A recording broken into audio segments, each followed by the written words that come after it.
Dear students, today also I want to teach you a problem on the preparation of income statement and absorption costing and margin costing. First, let us look at the problem now. Yes, the problem is like this. Problem note ಚೆನ್ನಾಗಿ. Greenland Limited produces only one product which had the following costs.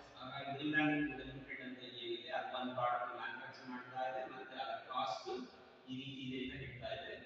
S variable manufacturing cost 4 rupees per unit. Yes ಒಂದು ಯೂನಿಟ್ಗೆ 4 ರೂಪಾಯಿ variable manufacturing cost ಇದೆ. Then fixed manufacturing cost 2 lakh rupees per year. 2 lakh ರೂಪಾಯಿ ಇದೆ ಒಂದು ವರ್ಷಕ್ಕೆ. Then the normal capacity is set at 2 lakh units. ಹಾಗಾಗಿ normal ಆಗಿ ಪ್ರೊಡಕ್ಷನ್ ಆಗ್ತಾ ಇರೋದು 2 ಲಕ್ಷ ಯೂನಿಟ್ಸ್ ಇದೆ.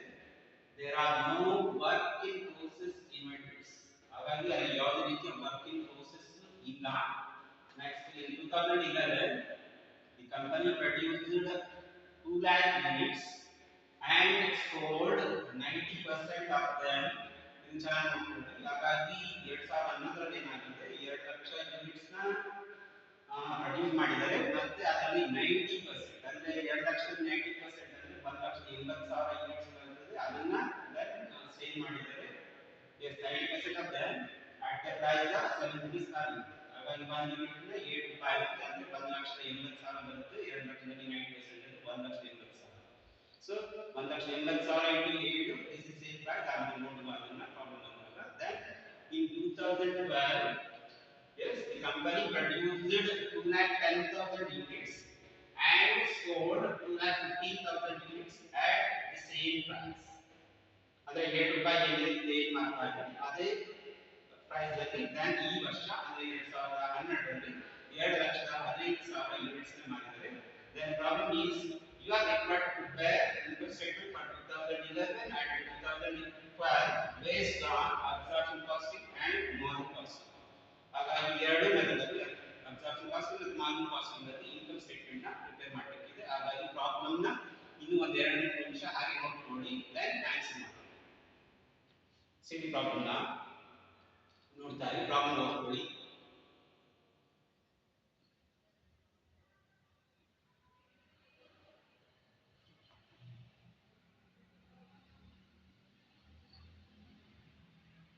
ಪ್ರಾಬ್ಲಮ್ ಓದಿ.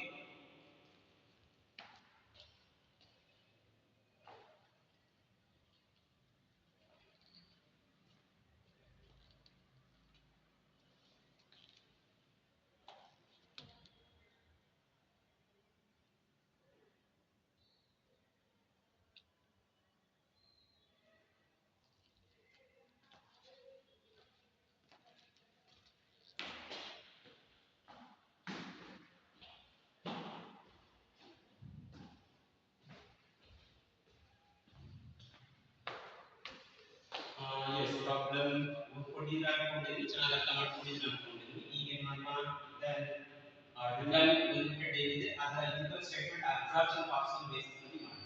S right heading Reliance Limited then income statement as it is under absorption costing basis. Then 2 ವರ್ಷಕ್ಕೆ ಮಾಡಲಿಕ್ಕಿದೆ 2011 ಮತ್ತು 2012 ಮಾಡಲಿಕ್ಕಿದೆ. ಎಸ್ ಇಯರ್ಸ್ ತಗೊಳ್ಳಿ. Then first you write the sales ಎಷ್ಟಾಗಿದೆ ನೋಡಿ. ಎಸ್ ಪ್ರಾಬ್ಲಮ್ ಅಲ್ಲಿ ಏನಾಗಿತ್ತು ಪ್ರಾಬ್ಲಮ್ ನೋಡ್ಕೊಂಡಿದ್ರೆ ಅನ್ಕೊಂಡಿದ್ದೀನಿ. 2011ರಲ್ಲಿ ಏನ್ ಮಾಡಿದ್ವಿ 2 ಲಕ್ಷ ಯೂನಿಟ್ಸ್ ನ ಪ್ರೊಡ್ಯೂಸ್ ಮಾಡಿದ್ವಿ. ಬಟ್ ಅದರಲ್ಲಿ ಪ್ರಾಬ್ಲಮ್ ಹೇಳಿದ್ದು ಏನು ಅಂದ್ರೆ 90% ಅಷ್ಟೇ ಸೇಲ್ ಮಾಡಿದ್ವಿ ಅಂತ ಹೇಳಿದ್ರು. ಹಾಗಾಗಿ ಸೊ 2 ಲಕ್ಷ ಯೂನಿಟ್ಸ್ ಇದು ಪ್ರೊಡಕ್ಷನ್ ಆದಂತದ್ದು ಅದರಲ್ಲಿ 90% ಸೇಲ್ ಆಗಿದೆ. ಅಂದ್ರೆ 2 lakh into 90 by 100 that is equal to 1,80,000. ಮತ್ತೆ 1 ಯೂನಿಟ್ ನ ಮಾರ್ತಾ 7 ರೂಪಾಯಿಗೆ ಮಾರ್ತಾ ಇದ್ವಿ. ಹಾಗಾಗಿ 1,80,000 into 7 12,60,000. ಹಾಗಾಗಿ 2011 ಮಾತ್ರ ನೋಡ್ತಾರೆ 2012 ಆಮೇಲೆ ನೋಡ್ತಾರೆ. ಸೊ 2011ರ ಸೇಲ್ಸ್ ಫಿಗರ್ 12,60,000 ಬಂದಿದೆ. ದೆನ್ ಆಮೇಲೆ ಏನು ಮಾಡಿ ಅದನ್ನ ಅಂಡರ್ಲೈನ್ ಮಾಡ್ಕೊಂಡ್ವಿ. ದೆನ್ ಸೇಲ್ಸ್ ಫಿಗರ್ ಆಮೇಲೆ ಕ್ಯಾಲ್ಕುಲೇಟ್ ಮಾಡ್ಕೊಳ್ಬೇಕು. ದೆನ್ ಆಮೇಲೆ ಏನು ಮಾಡಿ inventory then this is opening ಅಂದ್ರೆ ಓಪನಿಂಗ್ ಸ್ಟಾಕ್ ಏನಾದ್ರು ಇದ್ರೆ ನೋಡಿ.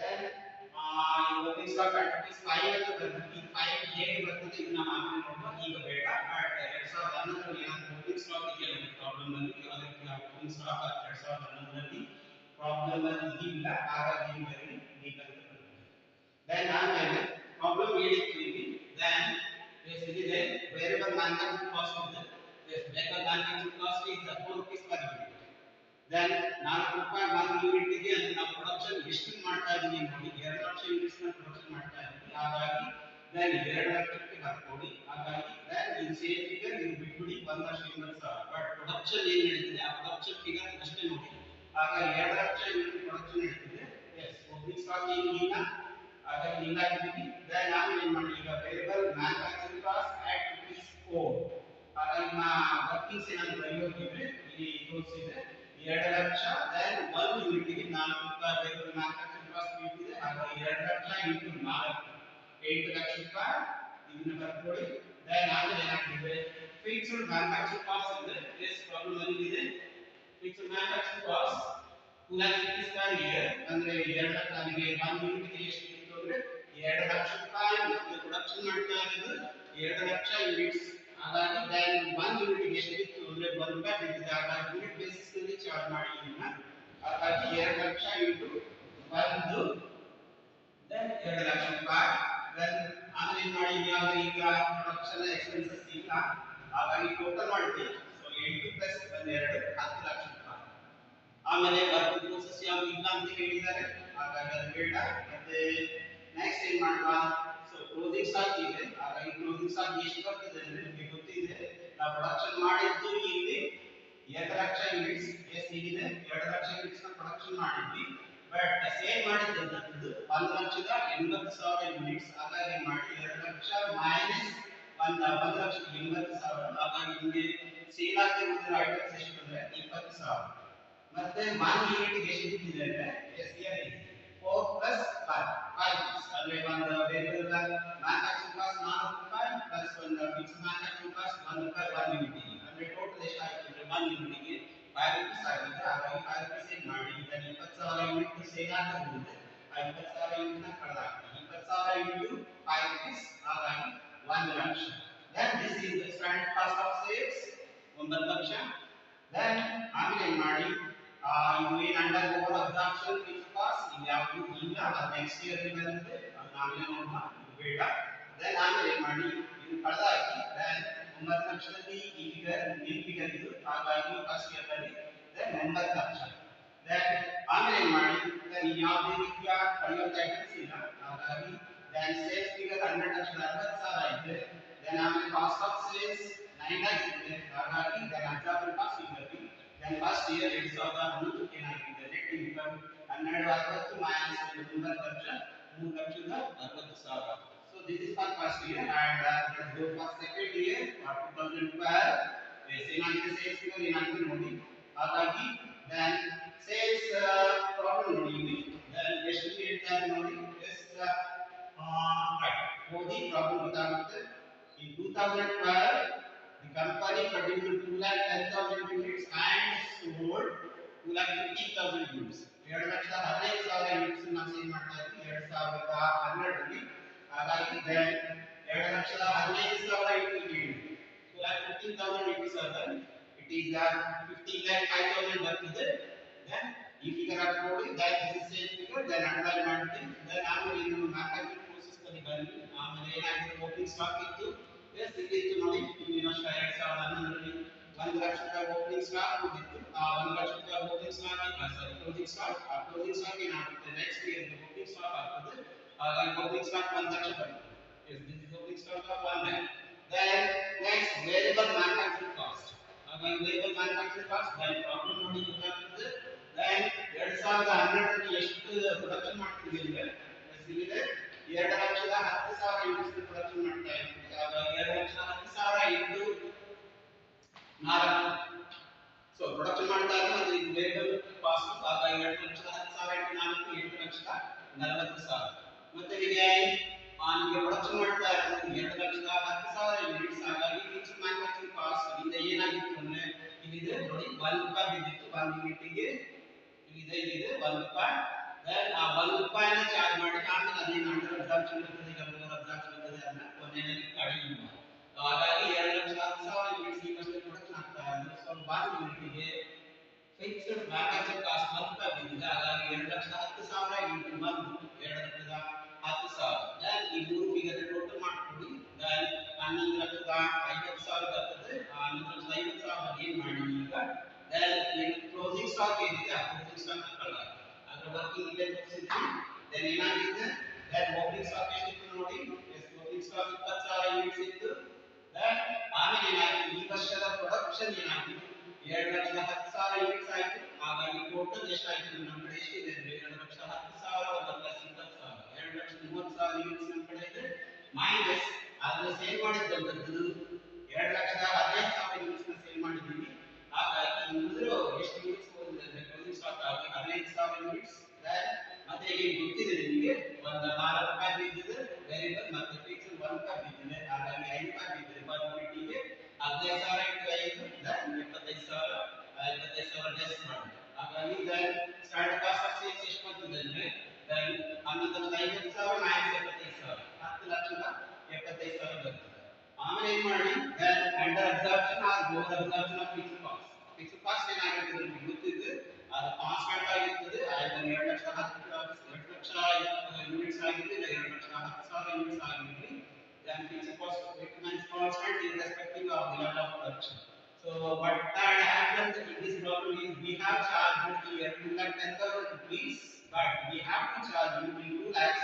ಹಾಗಾಗಿ ಏನಾಗಿದೆ ಓವರ್ ಅಬ್ಸಾರ್ಪ್ಷನ್ ಆಗಿದೆ ಅಂದ್ರೆ ಓವರ್ ಆಗಿ ಚಾರ್ಜ್ ಮಾಡ್ತೀವಿ 10,000 ಅದನ್ನ ಮಾಡಿ ಕಳೆದ ಆಗ ಏನು ಮಾಡ್ತಾ ಇದ್ವಿ ಕಳೀತಾ ಇದ್ವಿ right and this bracket over absorb fixed cost ಹಾಗಾಗಿ ಏನು ಮಾಡ್ತಾ ಇದ್ವಿ ಓವರ್ ಅಬ್ಸಾರ್ಪ್ಷನ್ ಆಗಿದೆ ಆ ಓವರ್ ಅಬ್ಸಾರ್ಪ್ಷನ್ ನ ಅಂದ್ರೆ ಕಳೆಯಬೇಕು ಆ ಕಳೆಯೋದಕ್ಕೆ ಏನು ಮಾಡಿ ಬ್ರಾಕೆಟ್ ಹಾಕ್ತೀವಿ ಮೈನಸ್ ಆಗಿರೋದು ಹಾಗಾಗಿ 10,75,000 ಅರ್ಥವಾಗಿದೆ ಅನ್ಕೊಂಡಿದ್ದೀವಿ ಇದು ಓವರ್ ಅಬ್ಸಾರ್ಪ್ಷನ್ ಆಗಿದೆ ಹಾಗಾಗಿ ಆಕ್ಚುಲಿ ಚಾರ್ಜ್ ಮಾಡಬೇಕಾದ್ರೆ 2,10,000 ಚಾರ್ಜ್ ಆಗಿದೆ ಆ 10,000 ಕಳೀತಾ ಇದೆ so 10,75,000 minus 10,000 it is 10,55,000 then ಹಾಗಾಗಿ ಏನು ಮಾಡ್ತೀವಿ ಕಾಸ್ಟ್ ಆಫ್ ಸೇಲ್ಸ್ then ಮತ್ತೆ ಸೇಲ್ಸ್ ಫಿಗರ್ ಏನಿದೆ 15,05,000 ಇದೆ ಅದರೊಳಗಡೆ ಏನು ಮಾಡಿ ಕಾಸ್ಟ್ ಆಫ್ ಸೇಲ್ಸ್ ನ 10,65,000 ಕಳೆದ್ಬಿಡಿ then 4,40,000 ಏನಿದೆ this is net income and absorption costing so ಇದೇ ಪ್ರಾಬ್ಲಮ್ ನ ಸೇಮ್ ಪ್ರಾಬ್ಲಮ್ ಏನಿದೆ ಇದನ್ನ ಮಾರ್ಜಿನಲ್ ಕಾಸ್ಟಿಂಗ್ ಟೆಕ್ನಿಕ್ ಅಲ್ಲಿ ಮುಂದುವರಿಸ್ತೀವಿ ಫಾರ್ ಟೈಮ್ ಬೀಯಿಂಗ್ ಸ್ಟಾಪ್ ಮಾಡೋಣ yes dear students same problem na in absorption costing technically ಮಾಡಿದ್ವಿ ಅದನ್ನ ಈಗ marginal costing technically ಮಾಡಿ ಹಾಗಾಗಿ ಮತ್ತೆ ಬರ್ಕೊಂಡು yes it is given unit then statement yes it is as marginal costing basis then ಮತ್ತೆ ಈಗ 2 years it is 2011 and 2012 yes as usual in the previous technique the sales square yes 90% then that comes to at 7 rupees per unit then ಏನಾಗಿತ್ತು 2,00,000 units ನ production ಮಾಡಿದ್ವಿ ಅದು 90% ಅಷ್ಟೇ sale ಆಗಿತ್ತು ಹಾಗಾಗಿ 1,80,000 unit sale ಆಗಿತ್ತು then 7 ರೂಪಾಯಿ ಓನ್ಲಿ ಫಸ್ಟ್ ಇಯರ್ ಅಂತಾರೆ ಸೆಕೆಂಡ್ ಇಯರ್ ಆಗಿ ಹಾಗಾಗಿ 1,80,000 ಇಂಟು 7 12,60,000 ಅಂಡರ್ಲೈನ್ ಮಾಡಿ then ಏನಾದ್ರು ಓಪನಿಂಗ್ ಸ್ಟಾಕ್ ಇದ್ರೆ ನೋಡಿ then ಓಪನಿಂಗ್ ಸ್ಟಾಕ್ ಏನು ಇಲ್ಲ ಫಸ್ಟ್ ಇಯರ್ ಗೆ then ಈ opening stock amount opening activities 4 ಅಂತ ಏನು ಬರುತ್ತೆ ಇದು ಸೆಕೆಂಡ್ ಇಯರ್ ಗೆ ಸಂಬಂಧಿಸಿದ್ದು ಆಮೇಲೆ ನೋಡುವ ಇಲ್ಲ ಹಾಗಾಗಿ ಓಪನಿಂಗ್ ಸ್ಟಾಕ್ ಫಸ್ಟ್ ಇಯರ್ ಗೆ ಯಾವುದು then ಆಮೇಲೆ ಮೊದಲಿಗೆ ಥಿಯರಿ ಓದುವಾಗ ಹೇಳಿದ್ದೀವಿ that ಯಾವುದೇ ರೀತಿಯ ಫಿಕ್ಸ್ಡ್ ಎಕ್ಸ್ಪೆನ್ಸಸ್ ನ ಮಾರ್ಜಿನ್ ಕಾಸ್ಟಿಂಗ್ ಟೆಕ್ನಿಕಲಿ ತಗೋಬೇಡಿ ಓನ್ಲಿ ವೇರಿಯಬಲ್ ಎಕ್ಸ್ಪೆನ್ಸಸ್ ಅಷ್ಟನ್ನೇ ನೋಡ್ತಾರೆ ಹಾಗಾಗಿ ವೇರಿಯಬಲ್ ಪ್ರಾಬ್ಲಮ್ ಅಲ್ಲಿ ಏನಿದೆ ಒಂದು ವೇರಿಯಬಲ್ ಮ್ಯಾನುಫ್ಯಾಕ್ಚರಿಂಗ್ ಕಾಸ್ಟ್ ಇದೆ ಹಾಗಾಗಿ 4 ರೂಪಾಯಿ ಇದೆ ಮತ್ತೆ ಫಿಕ್ಸ್ಡ್ ಕಾಸ್ಟ್ ಸಹ ಇದೆ ಆ ಫಿಕ್ಸ್ಡ್ ಕಾಸ್ಟ್ ನಾವು ಇಲ್ಲಿ ಲೆಕ್ಕಕ್ಕೆ ಹಾಕೊಳ್ಳೋದಿಲ್ಲ ಅದನ್ನ ತಗೋಬೇಡಿ ಹಾಗಾಗಿ ಓನ್ಲಿ ವೇರಿಯಬಲ್ ಕಾಸ್ಟ್ ತಗೊಳ್ಳಿ ಎಸ್ ವೇರಿಯಬಲ್ ಕಾಸ್ಟ್ ಎಷ್ಟಿದೆ ನೋಡಿ variable manufacturing cost at rupees 4 then production stage ಅಲ್ಲಿ ಈಗ ಈ ಸೇಲ್ಸ್ ಫಿಗರ್ ಹೋಗಿದೆ ಹಾಗೆ ನಾನು ತಗೊಂಡಿನಿ then ಹಾಗಾಗಿ ಪ್ರೊಡಕ್ಷನ್ ಸ್ಟೇಜ್ 2,00,000 ಇಂಟು 4 2,00,000 ಯೂನಿಟ್ಸ್ ನ ಪ್ರೊಡಕ್ಷನ್ ಮಾಡ್ತಾ ಇದ್ದೀವಿ ಫಸ್ಟ್ ಇಯರ್ ಅಲ್ಲಿ 2,00,000 ಇಂಟು 4 8,00,000 ಇರ್ತವೆ ಮತ್ತೆ ಇದು ಮಾರ್ಜಿನಲ್ ಕಾಸ್ಟ್ ಟೆಕ್ನಿಕ್ ಆದ್ದರಿಂದ ಫಿಕ್ಸ್ಡ್ ಕಾಸ್ಟ್ ನ ನಾವು ಹೇಳಿದ್ದೀವಿ ಅದನ್ನ ಇಗ್ನೋರ್ ಮಾಡ್ತೀವಿ ಹಾಗಾಗಿ ಮತ್ತೆ ಏನು ಮಾಡ್ತೀವಿ ಅಂದ್ರೆ ಅದನ್ನ ಫೈನಲ್ ಅಲ್ಲಿ ದೆನ್ ಇಯರ್ ಎಂಡ್ ಅಲ್ಲಿ ಅದನ್ನ ಪ್ರಾಫಿಟ್ ಲಾಸ್ ಅಕೌಂಟ್ ಗೆ ಚಾರ್ಜ್ ಮಾಡ್ತೀವಿ ಹಾಗಾಗಿ ದೆನ್ ಏನಾಗಿದೆ ಓನ್ಲಿ ವೇರಿಯಬಲ್ ಕಾಸ್ಟ್ ಅಷ್ಟು ಲೆಕ್ಕ ಸೊ ಇವಾಗ ಇದು ಒಂದೇನೆ ಹಾಗಾಗಿ ದೆನ್ 8,00,000 ದೆನ್ ಯಾಕೆ ಓಪನಿಂಗ್ ಸ್ಟಾಕ್ ನ ಆಡ್ ಮಾಡ್ಬಿಡಿ ದೆನ್ 8,00,000 ದೆನ್ ಏನಾಗಿದೆ standard variable cost of goods so 8,00,000 but ಏನ್ ಮಾಡಿ ಈಗ ಯಾವ ಕ್ಲೋಸಿಂಗ್ ಇನ್ವೆಂಟರಿ ಕ್ರಿಯೇಟ್ ಮಾಡಿ. ಹಾಗಾಗಿ ಕ್ಲೋಸಿಂಗ್ ಇನ್ವೆಂಟರಿ ಯಾವುದು ಇದೆ. ದೆನ್ ಪ್ರೊಡಕ್ಷನ್ ಮಾಡಿದ ಎಷ್ಟು ಅಂದ್ರೆ 2 ಲಕ್ಷ ಯೂನಿಟ್ಸ್. ದೆನ್ ಸೇಲ್ ಮಾಡಿದ ಎಷ್ಟು ಅಂದ್ರೆ 1,80,000 ಯೂನಿಟ್ಸ್. ಹಾಗಾಗಿ ದೆನ್ 20,000 ಯೂನಿಟ್ಸ್ ಅನ್ಸೋಲ್ಡ್ ಆಗಿರುತ್ತದೆ. ಹಾಗಾಗಿ 20,000 ಇಂಟು ದೆನ್ 4. ಯಾಕಂದ್ರೆ ನಾವು ಇಲ್ಲಿ ತಗೋತಾ ಇರೋದು ಓನ್ಲಿ ವೇರಿಯಬಲ್ ಕಾಸ್ಟ್. ಹಿಂದೆ ಏನ್ ಮಾಡಿದ್ವಿ ಅಬ್ಸಾರ್ಪ್ಷನ್ ಕಾಸ್ಟಿಂಗ್ ಅಲ್ಲಿ 5 ರೂಪಾಯಿ ಹಾಕೊಂಡಿದ್ವಿ.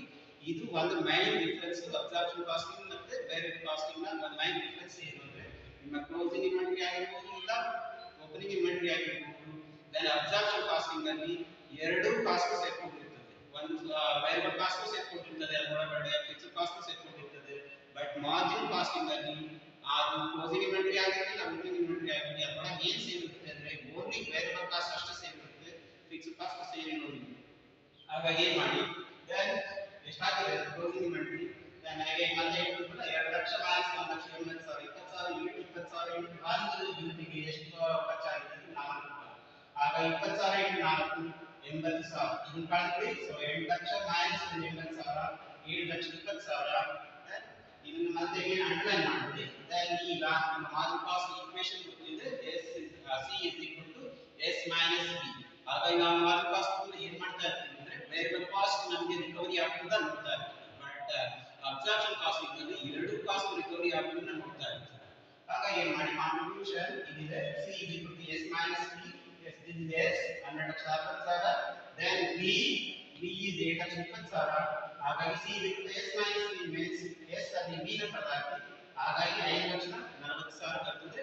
ಆಮೇಲೆ ನೀವೇನಾದ್ರೂ ನೆಟ್ ಇನ್ಕಮ್ ನೋಡ್ಕೋಬೇಕು ಅಂದ್ರೆ ದಟ್ ಫಿಕ್ಸ್ಡ್ ಕಾಸ್ಟ್ ಏನಿದೆ ಆ ಫಿಕ್ಸ್ಡ್ ಕಾಸ್ಟ್ 2 ಲಕ್ಷ. ದೆನ್ ಅದನ್ನ ಬದಲಾಗಿ then net income is margin cost ಅಲ್ಲಿ ದೆನ್ 3,40,000. ನಮ್ಮ ಸೆಲ್ಲಿಂಗ್ ಪ್ರೈಸ್ ಅದು ಇದು ಏನೇ ಡೆಡ್ಲೈನ್ ಆಗ್ಬೋದು. ದೆನ್ ಕಾಂಟ್ರಿಬ್ಯೂಷನ್ ಮೇಲೆ ಡೆಡ್ಲೈನ್ ಆಗ್ತದೆ. ದೆನ್ ಇದರಲ್ಲಿ ಅಬ್ಸಾರ್ಪ್ಷನ್ ಕಾಸ್ಟಿಂಗ್ ಅಲ್ಲಿ ಏನಾಗ್ತದೆ ನಮ್ಮ ಸೆಲ್ಲಿಂಗ್ ಪ್ರೈಸ್ ಯಾವಾಗ ಮೇಲೆ ಫಿಕ್ಸ್ ಮಾಡ್ತೀವಿ ಅಂದ್ರೆ ನಿಮ್ಮ ಟೋಟಲ್ ಕಾಸ್ಟ್ ಏನು ಬಿದ್ದಿರ್ತದೆ ಆ ಟೋಟಲ್ ಕಾಸ್ಟ್ ಮೇಲೆ ಸಮ್ ಪೋರ್ಷನ್ ಆಫ್ ಪ್ರಾಫಿಟ್ ನ ಆಡ್ ಮಾಡಿ ನಮ್ಮ ಸೆಲ್ಲಿಂಗ್ ಪ್ರೈಸ್ ನ ಫಿಕ್ಸ್ ಮಾಡ್ತೀವಿ. ಬಟ್ ಇಲ್ಲಿ ಸೆಲ್ಲಿಂಗ್ ಪ್ರೈಸ್ ನ ನಾವೇನು ಕಾಂಟ್ರಿಬ್ಯೂಷನ್ ಇದೆ ಆ ಕಾಂಟ್ರಿಬ್ಯೂಷನ್ ಮೇಲೆ ಸೆಲ್ಲಿಂಗ್ ಪ್ರೈಸ್ ನ ಫಿಕ್ಸ್ ಮಾಡ್ತೀವಿ. ಇದು ಪ್ರಾಬ್ಲಮ್. ಆಮೇಲೆ ಏನು ಮಾಡಬೇಕು ಸೆಕೆಂಡ್ ಇಯರ್ಗೆ ಬರಲ್ಲ. ಸೊ ಸೆಕೆಂಡ್ ಇಯರ್ ಅಂದ್ರೆ 2012 ಏನಾಗಿದೆ ನೋಡೋಣ. 2012 ದೆನ್ ಸೇಲ್ಸ್ ಎಷ್ಟು ಮಾಡಿದ್ವಿ ನಿಮಗೆ ಗೊತ್ತಿದೆ. ಎಸ್ 2,15,000 ಯೂನಿಟ್ಸ್ ನ ಸೇಲ್ ಮಾಡಿದ್ವಿ. ಹಾಗಾಗಿ 2,15,000 ಇಂಟು 7 15,05,000. ದೆನ್ ಏನು ಮಾಡಿ ಅಂಡರ್ಲೈನ್ ಮಾಡಿ ದೆನ್ ಈಗ ಏನು ಮಾಡಿ ಪ್ರೊಡಕ್ಷನ್ ಸ್ಟೇಜ್ ಬನ್ನಿ. ಹಾಗಾಗಿ ಪ್ರೊಡಕ್ಷನ್ ಏನಾಗಿದೆ ಇನ್ನೊಂದಷ್ಟು ಓಪನಿಂಗ್ ಕ್ಲೋಸಿಂಗ್ ಸ್ಟಾಕ್ ಬಂದಿತ್ತು ಫಸ್ಟ್ ಇಯರ್ ಅಲ್ಲಿ. ಹಾಗಾಗಿ 80,000 80,000 ನೆಕ್ಸ್ಟ್ ಇಯರ್ ಏನಾಗುತ್ತೆ ಅಂದ್ರೆ ಓಪನಿಂಗ್ ಸ್ಟಾಕ್ ಆಗ್ತದೆ. ಹಾಗಾಗಿ 80,000 ಓಪನಿಂಗ್ ಸ್ಟಾಕ್ ಆಗ್ತದೆ. ದೆನ್ ಆಮೇಲೆ ಏನು ಮಾಡಿ ಸೆಕೆಂಡ್ ಇಯರ್ ಅಲ್ಲಿ ದಟ್ ಪ್ರೊಡಕ್ಷನ್ ಎಷ್ಟಾಗಿತ್ತು. ಎಸ್ ಪ್ರೊಡಕ್ಷನ್ ಈಗ ಕಂಪನಿ ಪ್ರೊಡ್ಯೂಸ್ 2,10,000 ಯೂನಿಟ್ಸ್. ಇದು ಸೆಕೆಂಡ್ ಇಯರ್ ಅಲ್ಲಿ 2,10,000 ಯೂನಿಟ್ಸ್ ಪ್ರೊಡಕ್ಷನ್ ಆಗಿದೆ. ಮತ್ತೆ ಓನ್ಲಿ ವೇರಿಯಬಲ್ ಕಾಸ್ಟ್ ಅಷ್ಟೇ ಲೆಕ್ಕ ಹಾಕೊಳ್ಳಿ. 2,10,000 ಇಂಟು 4 ಹಾಗಾಗಿ 8,40,000. ಓಪನಿಂಗ್ ಸ್ಟಾಕ್ ಒಂದು 80,000 ಮತ್ತೆ ಈ ಪೀರಿಯಡ್ ಪ್ರೊಡಕ್ಷನ್ ಆಗಿದ್ದು ಒಂದು 8,40,000. ಹಾಗಾಗಿ ಎರಡು ಟೋಟಲ್ ಮಾಡಿ 8,40 ಒಂದು 80 9,20,000. This is the standard variable cost of goods. ಆಮೇಲೆ ಏನು ಮಾಡಿ ಈ ಒಳಗಡೆ ಏನಾದ್ರು ಕ್ಲೋಸಿಂಗ್ ಇನ್ವೆಂಟರಿ ಇದ್ರೆ ಕಳಿಸಿ. ಅವ್ರ ಕ್ಲೋಸಿಂಗ್ ಇನ್ವೆಂಟರಿ ಇದೆ. ದೆನ್ ಏನು ಎಷ್ಟಿದೆ ಅಂದ್ರೆ ಇನ್ನೊಂದು 20,000 ಓಪನಿಂಗ್ ಸ್ಟಾಕ್ ಬಂತು. ಮತ್ತೆ ಈ ವರ್ಷದಲ್ಲಿ ಪ್ರೊಡಕ್ಷನ್ ಆಗಿದ್ದು ಒಂದು 2,10,000. ದೆನ್ ಟೋಟಲ್ ಎಷ್ಟಿದೆ ಅಂದ್ರೆ 2,30,000. ಅದರೊಳಗಡೆ ಸೇಲ್ ಆಗಿದ್ದು 2,15,000 ಯೂನಿಟ್ಸ್ ಅಷ್ಟೇ. ಹಾಗಾಗಿ 15,000 ಯೂನಿಟ್ಸ್ ಬಂದಿದೆ. 15,000 ಯೂನಿಟ್ಸ್ ನ ವ್ಯಾಲ್ಯೂ ಮಾಡೋದು ಯಾವಾಗ ಅಂದ್ರೆ ವೇರಿಯಬಲ್ ಕಾಸ್ಟ್ ಅಲ್ಲಿ ವ್ಯಾಲ್ಯೂ ಮಾಡಿ. ಅಂದ್ರೆ ವೇರಿಯಬಲ್ ಕಾಸ್ಟ್ ಇದ್ದಿರೋದು ಒಂದು ಯೂನಿಟ್ಗೆ 4 ರೂಪಾಯಿ. ಹಾಗಾಗಿ 15,000 ಇಂಟು 4 60,000. ಹಾಗಾಗಿ 920 ರಲ್ಲಿ ದೆನ್ 60,000 ಕಳೆದಾಕಿ 8,60,000 ಬರ್ತದೆ. ಈಗ ಏನು ಮಾಡಲ್ಲ ನಿಮಗೆ ಮತ್ತೆ ಏನು ಗೊತ್ತಿದೆ margin cost equation C S minus B. ಹಾಗಾಗಿ 15,500 ಸೇಲ್ಸ್ ದೆನ್ 8,40,000 ವೇರಿಯಬಲ್ ಕಾಸ್ಟ್ ಅನ್ನು ಕಳೆದುಕೊಂಡ 6,45,000. ದೆನ್ ಇದರಿಂದ ಏನು ಮಾಡಲ್ಲ ಫಿಕ್ಸ್ಡ್ ಕಾಸ್ಟ್ ನ ಕಳೆಯುವ. ಫಿಕ್ಸ್ಡ್ ಕಾಸ್ಟ್ 2 ಲಕ್ಷ ಇದೆ. ಹಾಗಾಗಿ 4,45,000 ಏನಿದೆ ಇದು ನೆಟ್ ಇನ್ಕಮ್. ಸೊ ಇವೆರಡು ಟೆಕ್ನಿಕ್ ನಿಮಗೆ ಅರ್ಥವಾಗಿದೆ ಅಂತ ನೋಡಿದ್ದೀನಿ. ಮತ್ತೆ ನೆಕ್ಸ್ಟ್ ಕ್ಲಾಸ್ ಅಲ್ಲಿ ಇಂಥದ್ದು ಇನ್ನೊಂದು ಪ್ರಾಬ್ಲಮ್